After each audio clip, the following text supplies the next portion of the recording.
ഇത് നമ്മുടെ gold fish ആണ്. പിന്നെ ഈ അടിയിന്ന് ഇതുള്ളത് ഗൗരാമി പറയുന്ന ഒരു മീനാണ്. പിന്നെ ഈ വലുത് നമ്മുടെ ഷാർക്കാണ്. പിന്നെ അടുത്തതായിട്ട് പരിചയപ്പെടുത്തുന്നത് ഗപ്പികളാണ് കേട്ടോ. കണ്ടില്ലേ? ഈ ഗ്ലാസ് നിങ്ങൾ എന്തിനാ വെച്ചെന്ന് സംശയം ഉണ്ടാവാം. അത് ഇതിലേക്ക് തീറ്റിടും. അപ്പൊ എല്ലാരും ഒന്ന് ഇതിൽ തീറ്റയാണ്. അല്ലെങ്കിൽ തീറ്റ ഇതിൽ വീണ് കഴിഞ്ഞാൽ അമോണിയ ഫോം ചെയ്യും. പിന്നെ അസുഖങ്ങളൊക്കെ വന്ന് മീനുകൾ ചാവാൻ തുടങ്ങും. അതില്ലാതിരിക്കാൻ വേണ്ടിയാണ് ഞാൻ ഇത് ചെയ്യുന്നത്.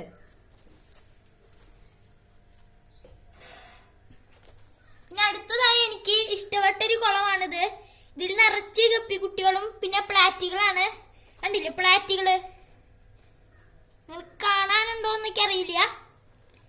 എന്നാലും നിറച്ചുണ്ട് ഇതില്. കണ്ടില്ലേ? ഈ ചുവപ്പ് കളറിലാണ് പ്ലാറ്റി.